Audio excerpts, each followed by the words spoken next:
Well, welcome everyone. We are excited to launch the first of what we hope will be a long series of professional development webinars for TCU faculty. So this first one, we are happy to introduce you to Deb Wheeler, who is a program officer here at the American Indian College Fund.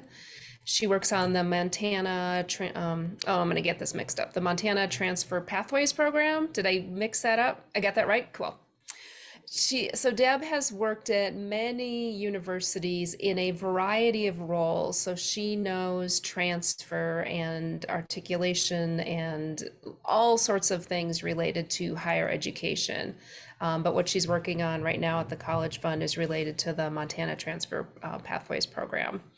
So that will be kind of it for my introduction. She's got a PhD in clinical psychology, an MBA in management, and I'm excited to hear what she has to say about what she has learned about supporting transfer students, and in particular how TCU faculty can support them and support their success in the classroom. So I think we're good to go. Thanks, Deb.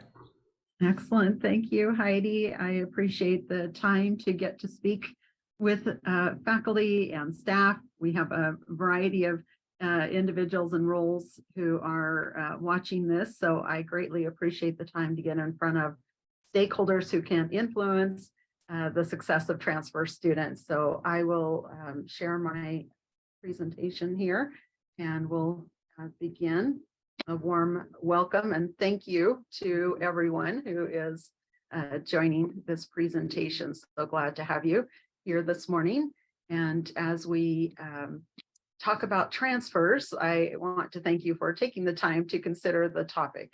That's a very important part of what I've learned in my recent efforts in overseeing the transfer pathways. So the transfer landscape is very broad, wide, and varied. I recently completed a rather extensive literature review on the topic, specifically on the Montana transfer pathways and the support for students, and it was enlightening. So I'm going to share a little bit about the current literature, some of the best practices that we've learned, a little bit about what students need, and ultimately you can share your educational expertise and your own personal experiences. Many of you might have been a transfer students. I'll also share a little bit about findings from my recent attendance at NIST, that is the National Institute for the Study of Transfer Students. So lots of good materials to share. And then I also hope to have a little discussion about what's next.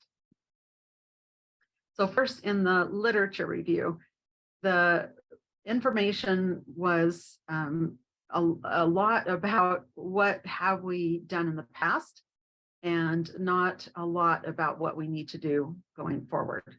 So lots of studies and reviews about what we know about the 2014 student cohort, or what we learned from transfer credits over historical time periods. And those are all important. Those are all foundational pieces to understanding the transfer story. But I wanted to focus our time together today about what we can do. What are the steps forward for supporting transfer students? So we'll talk a little bit more about actions that we can do today to influence the future. And many of the literature components identified some of the best practices. My big takeaway in all of it was we need to talk about transfers. We need to talk about transfers in every space, in every meeting, in every committee, in every classroom.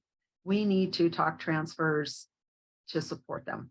A lot of attention is being paid to transfer students right now. There are more media stories, there's more funding for transfer students, and that's because they are a significant component of graduation rates. So we've always talked about graduation success on campuses, but what we didn't separate out was the component of transfers. And I'm talking about transfers in and transfers out. And we often do not put the focus on those transfer students and how they get to degree completion. So I'm glad to see more attention paid to that, the importance of using articulation agreements, of making the credit process smooth. All of those are really important for degree completions. So the literature connected a lot of dots about how we can improve orientations and how we can provide relentless welcome to transfer students, and how we can spotlight the things that go right and do more of that, and improve policies and procedures across the TCUs. And the final piece of it that I came across that excited me was, what do we do in the classroom? Faculty are such a big piece of the view of a student experience at a campus. Faculty are what they see. That's what they know. When they think of their school, they think of their faculty members and their classroom experiences. A lot of things happen behind the scenes. A lot of students don't know how the sausage is made back in the back of the factory, but what they do see is the end product of the sausage, and they enjoy that. And so we need to think about how we are supporting them in the front-facing ways. Yes, it's important to talk about transfer credits in the registrar's office and orientation and admissions, but there's a lot that can happen even within the classroom.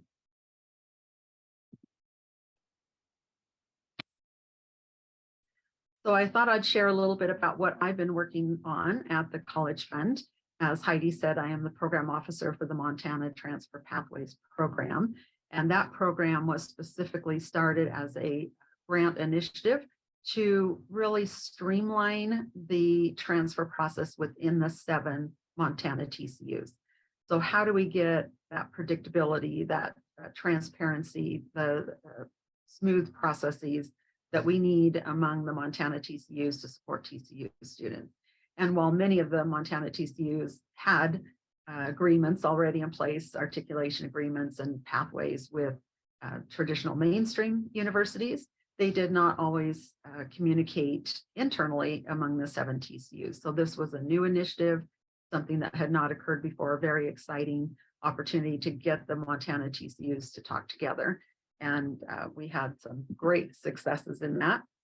Our main objectives for this program were to develop 2 clear pathways.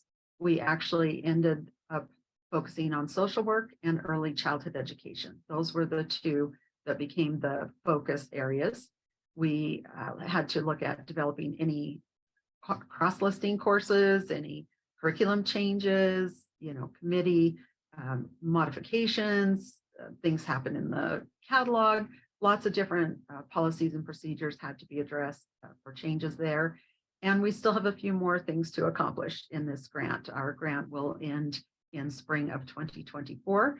So by the end of this year, our goal is to complete all of these outcomes. We have had tremendous success in our success measures in 2022. We're right on track for 2023, and then we'll be able to wrap up this program with sustaining efforts going forward. So a few more goals to be accomplished here, like improvements in orientation, improvements in transfer advising, a few more efforts that are needed in the TCUs themselves, but also data collection, data tracking, reporting, visualizing, and decision-making. So we still have some more work to come, but great successes.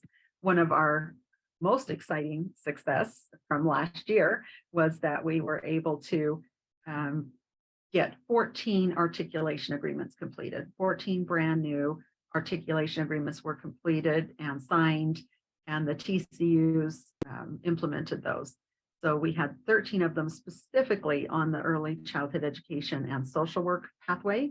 And one of them was a system-wide agreement across all 7 TCUs to accept language transfer credits. So that broad sweeping agreement meant a student could take Cherokee in one TCU and transfer it easily in for the credits at another. And that system-wide agreement is hopefully going to spawn some other system-wide agreements across early childhood and social work. We also were able to identify stackable credentials. We now have a pathway in the Montana TCUs from credential to master's degree, and that is on both early childhood education and social work. So that's very exciting that a student could start with a 1-year certificate and go all the way through to their master's degree, all within the Montana TCUs. And that's very exciting. So we have the 14 agreements that were completed. We're starting to promote those, and then we will be able to build on some of that great success. Now, as I mentioned, we do have more work to come. So the focus for this year is on promoting, measuring, and supporting transfer. And that means that we're going to promote widely across the 7 TCUs. Now that we have those articulation agreements in place, we need to make sure students, faculty, staff, community members know about them. So the goal is to promote those widely across all stakeholders. And that's why I'm excited in particular to be here with faculty members, because that's a big component and important stakeholder. In our measurements, we're going to be challenged to collect transfer data that doesn't currently get collected, to report that in ways that have not been reported, and to ultimately have some comparisons that we can make to measure pre-articulation agreements, to measure students on those pathways, and to measure those degree completions. So a challenge in measuring these, and then ultimately in supporting the students. What do the students need to be successful along these pathways? So that's the focus, 3 primary areas: promoting, measuring, and supporting. So what are some of the specific action steps we're taking right now? We've recently developed a media marketing kit that provides assets to share at the TCUs. The Montana TCUs have a collection of assets that they can use for stickers, badges, email signatures, for flyers, emails, Facebook posts, all of those created so they can start promoting some of these pathways. Also, we're working with an institutional research data consultant to help the TCUs really strengthen their data collection efforts and make sure they've got all the systems in place to accomplish the data collection that we need. And we have a lot of demands for data collection. They're already reporting things to iPads and to AHEC and all different ways of reporting transfers, but not consistently. Definitions are different and varying across those different reporting systems. So we're working on that. And then we've collaborated with the Student Success Department at the College Fund to offer some transfer mini grants. A couple of institutions have already started those. So we have some funding to support the efforts, and then also looking at longer term projects like strategic enrollment management, ways to capture transfer information. My intention then to promote is to talk to all stakeholders.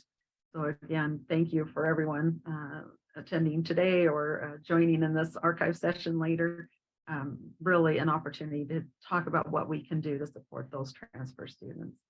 We also have a brand new transfer advisory committee, and we're working on a transfer website. So you'll likely hear more about those in the future.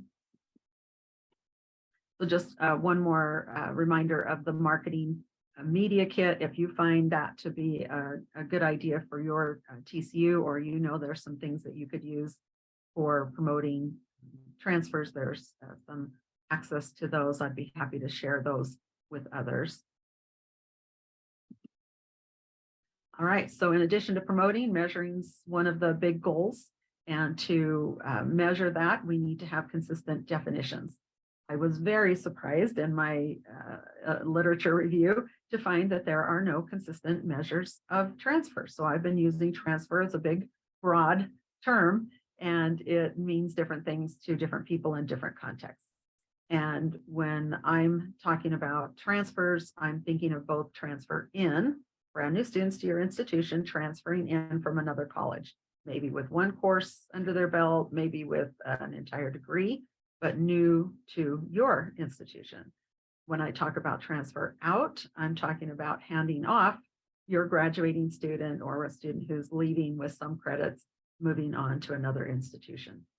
And these definitions vary. I have selected the iPad's definition for transferring in, and the definition provided here for transfer out. but these are not consistent. They're different for almost every single reporting system.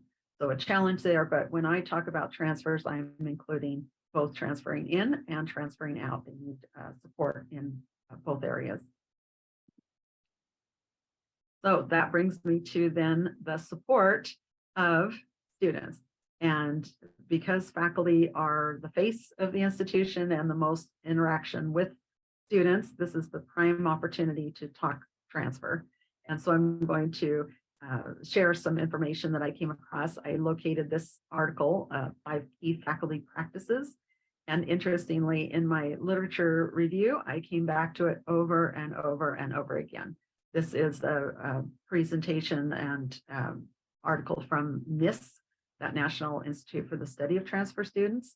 And they created this, and I came back to it over and over again because it is not just for faculty.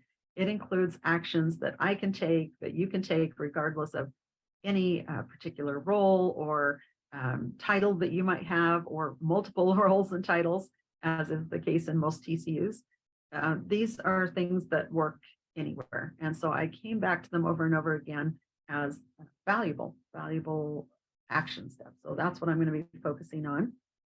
And the link here to that, I'll also ask Heidi maybe to send out the PDF again with the recording, just so you can have both of those.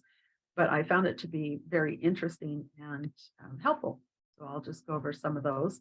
I've compiled them into little snapshots, kind of synthesized down the article for us to digest and discuss here today.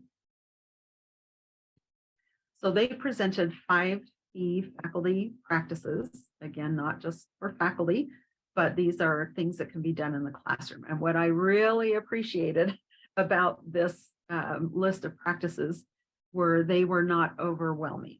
I did not find these recommendations to be so onerous or challenging that you would not want to take these on. So as a former faculty member, I've been adjunct faculty member, program chair, dean, VPAA.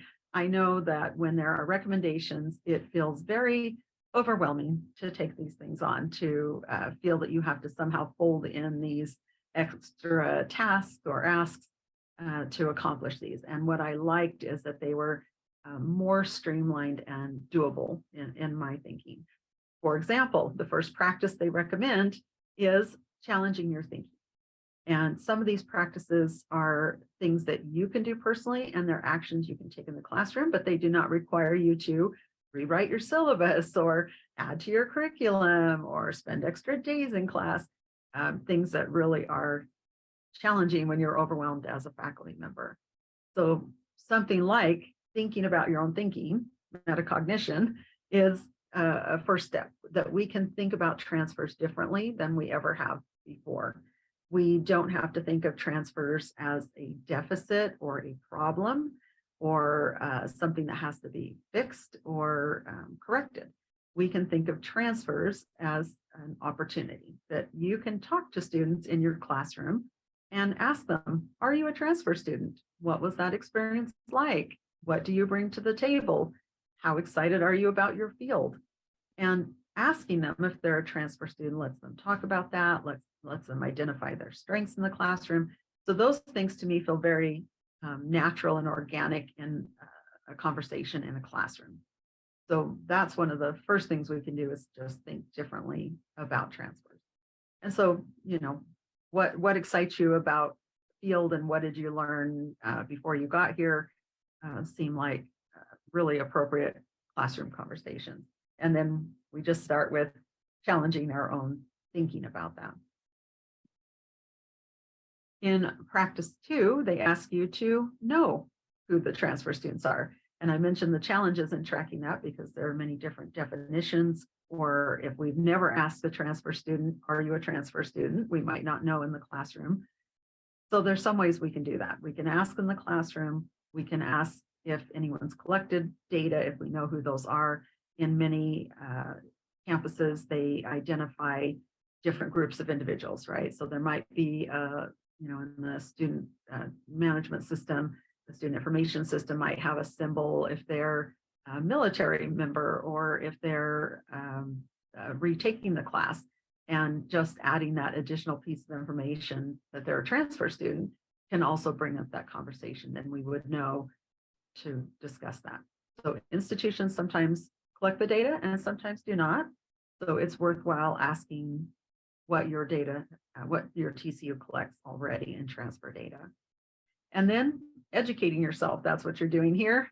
Educating yourself about the challenges that transfer students face and how those can be addressed. So we know that transfer students often lose time in their program because they're maybe retaking courses, or they took things that weren't related to their major before they transferred. We know that up to 40% of students will lose up to 60% of their credits in transfers, and that's a lot of time and money. So those are challenges. The financial aid piece, if they run out of that, that's a big challenge. How they are using their time and money as they progress forward, big barriers.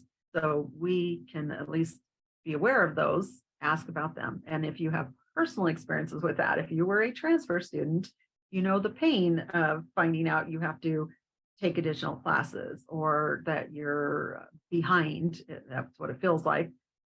You're behind as you enter into your next institution. So think about some of those pieces of data and ways that we can learn more to then serve the students. But question one is, who are they? Do we know who these transfer students are? Practice three, they suggest offering relentless welcome. And I really like this phrase, relentless welcome, that we continue to welcome them. We don't just do it 1 hour during new student orientation, but we continue to welcome them, and that makes them feel connected and tied to the university and finding support there. So that relentless welcome isn't just the new student orientation requirement, it's ongoing in those experiences. So the literature, the research shows frequent and positive interactions with faculty make a difference. It is those advising moments, mentoring moments, coaching moments, training moments that happen even far beyond the teaching that are supportive to transfer students. So we connect them in the classroom, we connect them with the appropriate staff that need to help them, we connect them with their peers, we show an interest in them, we encourage them. Those are all things that can happen in the classroom. And I, again, think that can happen in an online classroom, an on-ground classroom, it can happen in a hybrid, or in any kind of setting in which you're encountering students. And then the last one on here, a goal and an action step is to normalize seeking out help. If you're new to a university, you might not know where to get your books, how to apply for financial aid. You might not know the online systems. You might not know where to go. And so we want to normalize that they can ask for help, that they should seek out individuals who can answer their questions, who can support them, who can encourage them. So that's, again, one of those that I think can be a natural conversation in the classroom. Okay, you're interested in this particular field, you're excited about your career ahead. Who do you need to talk to support you and help you? Where do you go for tutoring, counseling, any kind of support that they might need? And nowadays we know students might need basic things like food and clothing and shelter support as they're working on their degrees. So we want to normalize and have those conversations, add them in. And I think that's a good opportunity as you're talking with your students to open that up. So practice 4, building connections across the institution. And again, this is talking transfer everywhere, talking transfer in your committee meetings, talking transfer with other faculty members. If you're in a faculty meeting and they bring up, how are we going to support students to graduation? Please raise your hand and say, yes, what about the transfer students? Because every time we can bring that up, we have an opportunity to improve those systems, to address any gaps, serving them. That topic just comes up more and more. So we need to have multiple people talking in multiple realms about transfer students. So we talk about peer-to-peer relationships. A lot of literature shows that connecting them with other successful transfer students and leaders, natural leaders at the campus level, those are supports that work. Those are the things that help these transfer students get to graduation. So connecting them, making sure they know where to go. If you have a resource list that you can provide, if you have things that you bring to the table that are new for transfer students, those are the things that work. So involving them in activities and outside of the classroom is good if you're in charge of, running one of the honor societies, or you're in charge of bringing students together in social ways. Connecting them, identifying them as transfer students and connecting them is going to support them. Now we know adult learners, non-traditional learners rarely have time to join all the social events. They might have family and other work commitments. So we want to also be aware that the non-traditional students might need additional support. Non-traditional first year and transfer means they likely need more wraparound services to make sure they can be retained and get to graduation. So when we talk about those connections, the intention is to retain them from term to term, from year to year, all the way through to graduation. The practice 5 recommendation is work to improve the systems and structures. So again, wherever you encounter systems that impact on new students, you ask, what about transfer students? What are we doing specifically? And I'm talking about transfer in and transfer out. Maybe you're an advisor and you talk to students about transferring elsewhere. What do we need to do to improve that system? Perhaps relationships need to be built with the institutions that you frequently transfer to. Maybe improved advising needs to occur to make that a smooth process. So thinking about the systems, thinking about the processes and policies that already exist and how we can improve them is part of this. Learning with each other. Here we are kicking off this professional development series. How do we learn from each other? What works in your institutions? What is effective? What's happening that we can replicate elsewhere? I'm hoping that within the Montana TCU systems, we come up with a wonderful model that can be shared across all 35 TCUs, that it goes out to a more wide base. But we're learning together, we're talking about it, and that's a great first start. And we want to identify where there are clear transfers in and out, where there are systems and processes and policies, so that we can ask questions about them. So again, these are things that are within the sphere of influence of faculty members.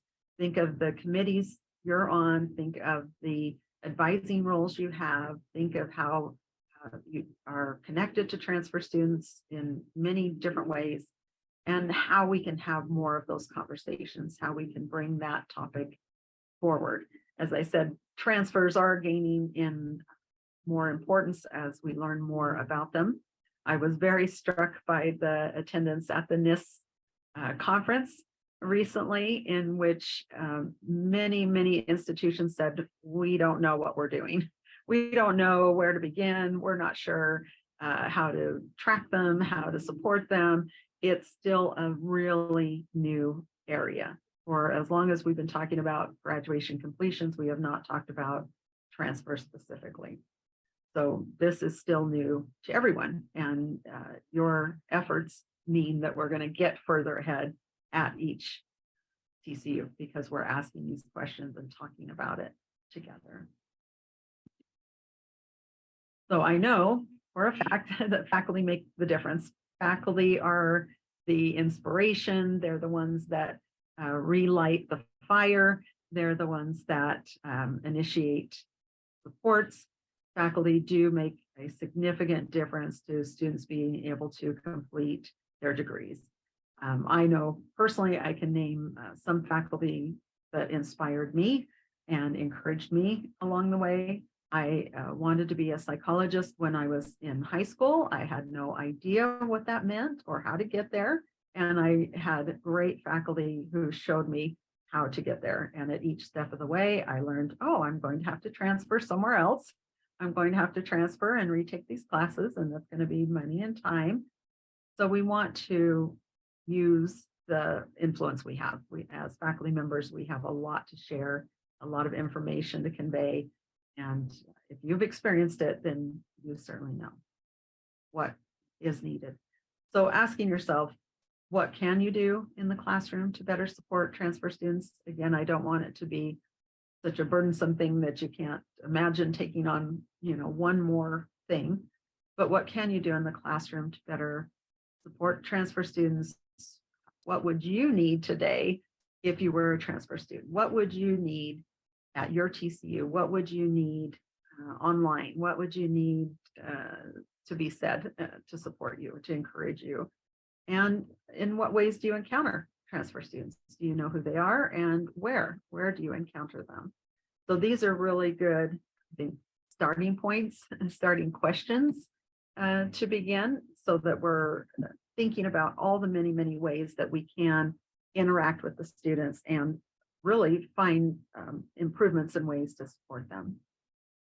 So I'm going to just pause for a moment. I haven't been tracking the chat. Are there any questions or comments in the chat here? No questions so far, but if anyone has any questions, Yes, please. Stop right here. Yeah, please feel free. So I'll just continue on, and then we'll open it a little bit more to our discussion period.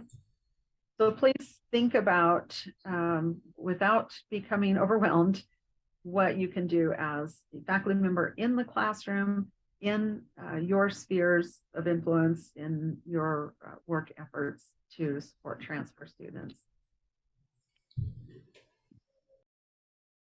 So I will be opening up some discussion here in just a moment, but I again wanted to say a big thank you to everyone for engaging in this topic. As I have worked with the Montana TCUs, we recognize that it is a new initiative. It's a new effort. It's a new undertaking. We've got new articulation agreements, new communications, new challenges and efforts to address. We've had tremendous success in our initial efforts. I'm hoping to build upon those to create that model that can be shared elsewhere. I am also very interested in creating support systems that will make it more sustainable as we take that information elsewhere. I'm looking at developing local, national, state, and federal connections and support systems that we can utilize. And I'll look forward to sharing some of those resources as well. So some of the areas of questions, answers, discussions that I'd like to bring forward for this group is what questions might you have about the current literature, best practices, or program example I mentioned? Any concerns about serving and supporting your transfer students?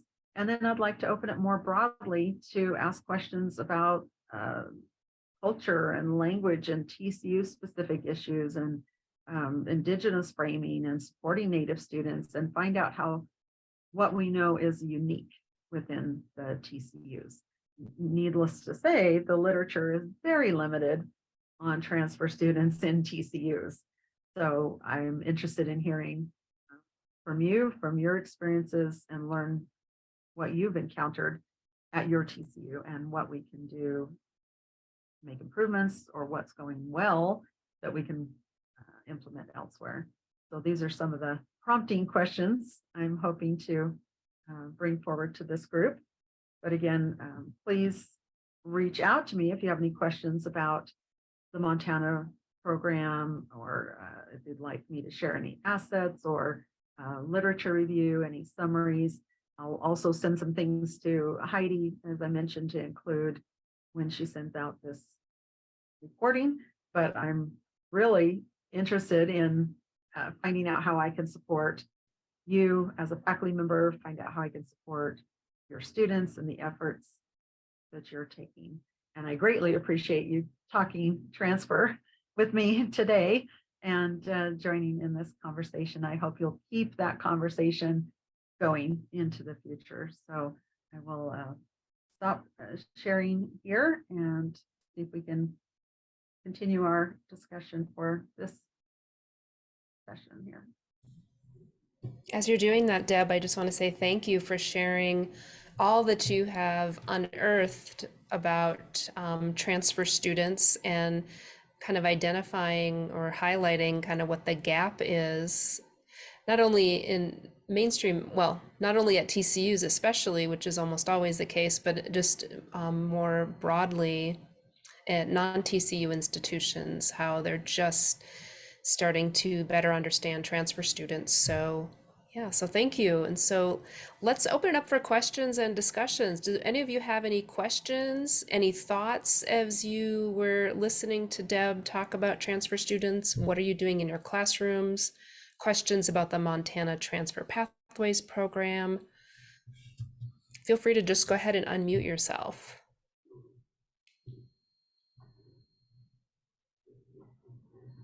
Not all at once.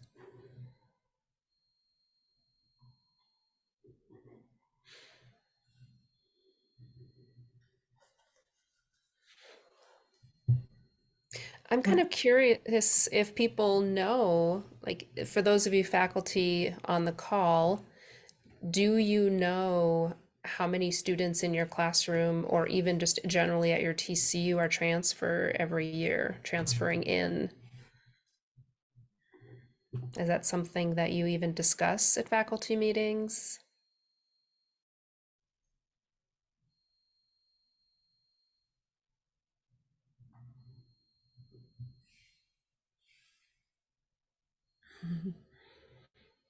And I'm very fortunate to have my supervisor here, Crystal Hedgepeth, has joined us here. Crystal, would you like to add anything to what I've said or encourage members to think about?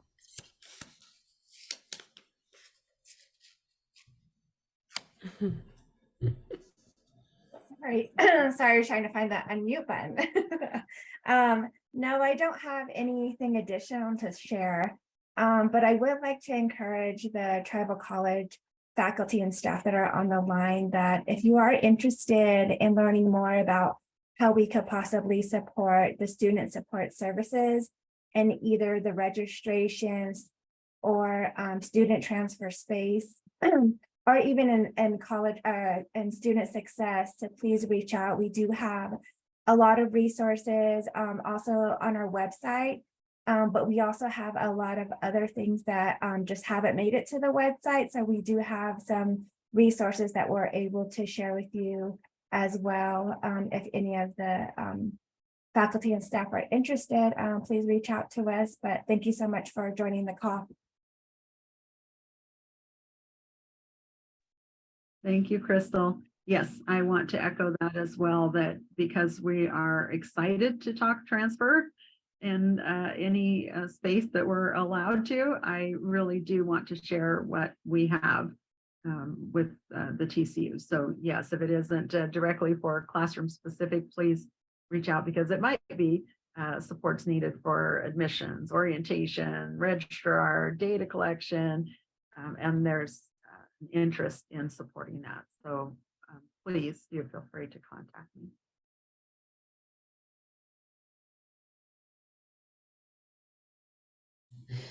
Yeah, any questions or comments or thoughts? We have about 15 minutes, so we're happy to stay on and continue to have a conversation. I've got one. This is Eric with the American Indian College Fund. Thank you for that wonderful presentation. I was kind of curious about a lot of little things I'm curious about. I'm not very well versed in transfer students, but I'm curious about, like, I like the project. Like, it's really interesting to me that like all the articulation agreements and sort of the coordination that's happening across the tribal colleges in Montana. And I was curious if you guys had like thought about like the big picture? Like, is it that all TCU, like what's sort of like the big view in the TCU system for transfer students? What is like at least one potential vision for which like managing or working with or helping transfer students would sort of blossom? That's a great question because it started in Montana specifically because that is the state that has the most TCUs in the state. So that was the initial impetus. And I think there always was an intention to make it a larger initiative, more sustainable TCUs, which is exciting. I think the big picture is talking about transfers more. So I know that AHEC right now, for example, is working on their data collection process, and they're revamping that. And we're leading, that conversation more and more in transfers. So I think AHEC is thinking about that. I think as the TCU IRC group, that TCU IR committee is thinking about that. What's the bigger picture? So it is far, far beyond my scope. My teeny tiny narrow little scope in this grant is short term and very focused on specific deliverables. But I think the larger picture is being picked up in other departments of the College Fund, like student success and programs, a lot of other collaboration. As far as the long term, I know more conversations will happen across the US in TCUs and out on transfers. It's gaining a lot of traction. It's becoming more important to focus on that. So I think that will continue. Crystal, maybe you have additional insights on where you think it goes beyond Montana? Yeah, I think right now at the College Fund, we are moving into looking at more collaborative efforts and how we can support each other's work in the different student support area fields. So from registration all the way up to student transfer, but then more on the also providing some soft skills and to support student learning. I think this question is a great question, but it also varies by tribal colleges. As you know, they're at very different capacity levels. So through the Montana Transfer Pathways project, this is really an opportunity for us to really look at kind of what's already known and what's not known and establish a baseline for transfer. As Deborah mentioned, the definitions vary from institution and reporting agencies.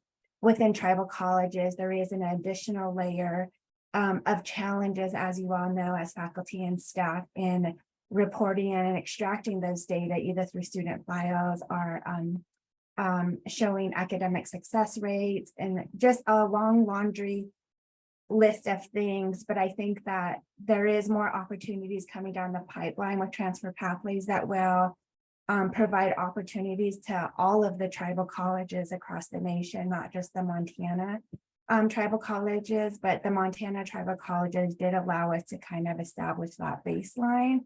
And we hope that with the opportunity, I'm not sure if it's widely shared yet, but if the opportunities that are coming down the pipeline will give tribal colleges the opportunity to really kind of customize the services and the areas that they want to focus on building or enhancing at their tribal colleges in terms of student success, student support services, transfer, and building data capacity.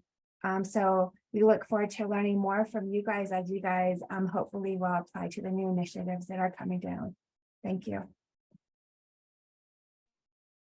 Yes, and the ideal is that we have the funding, we have the resources, we have the wherewithal, the energy and focus to keep that conversation going. That's what we really want, is to make sure that the resources, both tangible and intangible, are in place to just continue this beyond the end of Montana grant. And I hope that will be in place long before this grant ends, that sustainable initiative will just roll on with the RAE supports. So I'm excited about what it can become. As I said, no one has a clear picture of what transfers mean right now. Every institution is defining it their own way. Every reporting system is defining it their own way. And so it makes sense that the TCUs would also want to really understand their transfer students and the successes. And I'm really looking forward to see what it becomes in the future. Did I answer that question, Eric? Yeah, thank you so much. I appreciate it. I just love hearing about this stuff. Well, I'm also passionate about it. It's very exciting to see an entire state, 7 TCUs talking together. And even those in some of the regional locations didn't have these conversations, didn't have agreements, didn't have a way to come together. And I really appreciated all the effort for those of you in the Montana TCUs that might have been part of that effort. Thank you. That's a lot of work, a lot to accomplish. And we did have that success because of the hard work at the TCUs. So I'm excited to see what's next.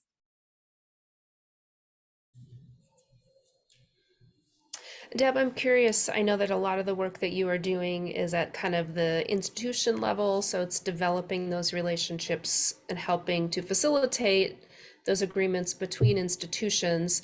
As you did your research into what do we know about transfer students, and then you pulled out those 5 practices that faculty can use in their classrooms, do you have a sense, I'm not sure how much interaction you've had directly with faculty and having conversations about what they're doing in their classrooms, but of those 5 practices that you talked about, were any of them surprising to faculty, or were they, what is your sense of, like, I think the TCU faculty do a lot of these things naturally. That's just the nature of being a TCU faculty member. They do a lot more and are much more hands-on with their students than, I would argue, at non-TCU institutions. But tell me a little, I'd love to hear a little bit more about the faculty reaction to those practices and which ones they felt like they were already doing and which ones they might want to look at and incorporate into their classroom. Yeah, it's interesting. I have had limited interactions directly with faculty members, which is one of the reasons I'm here, because I really want to get in front of all the stakeholders.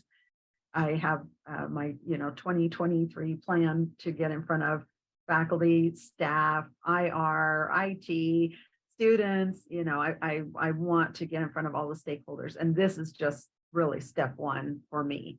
Now, a lot of the transfer team members are also faculty members. So those who worked on this specific grant also teach classes. And you're right, I think they do these things already. The wraparound model is pretty common. And so faculty members are doing this work.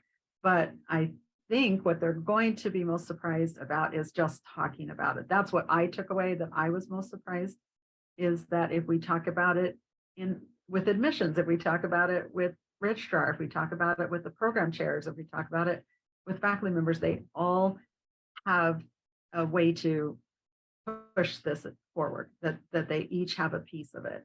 And so I'm just really starting, I hope, more conversations right now with faculty members, this will kick off more interaction. So more to be done, and no doubt about that. I was struck by how important it is just to bring it up. Do we know who those transfer students are? Can we identify them? And in many cases, we haven't. And so I think it's going to be new for a TCU to pick up that topic, but it will have huge payoff as it goes forward. So I'm still looking forward to more in the faculty space. Good, thank you. All right, one final, we still have some time, so if anybody has any questions or thoughts or reactions to anything we've been talking about, please unmute yourself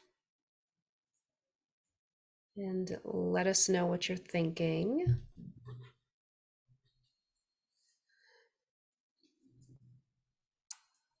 Okay. Thank you, Heidi, for letting me come into the faculty side. I know you're doing a lot of work with faculty members, so I know you and I can plan some other outreach efforts and other ways to communicate with faculty members. I really do want it to be something that's easy to implement, something that is not overwhelming. And you and I can probably think of some creative ways to keep this conversation going. Yeah, great. Good. Well, thank you everybody so much for joining us today for our first professional development webinar, again, in what we hope will be many, many more webinars and conversations. I think most of you know that we are hosting a couple of events coming up. So if you are a writer, if you are writing a creative nonfiction, a book chapter, a journal manuscript, any sort of writing project that you're working on, we do have a couple of opportunities coming up next week. So email me if you have any questions. The recording and the slides for this webinar will be posted on our website. I will send an email to all of you who registered directly. Feel free to share that far and wide with your colleagues. We're happy to have you spread the word. And if you have any questions or feedback, feel free to either call me or email me. We're always glad to hear what you think of these things as we go forward and shape. And if you have ideas for future topics and or presenters, please share that with me too. So with that, I hope everybody has a great weekend. Thank you so much for joining us, and good luck as you wrap up this spring term. You're near the finish line. So thank you so much, everyone. Thank you.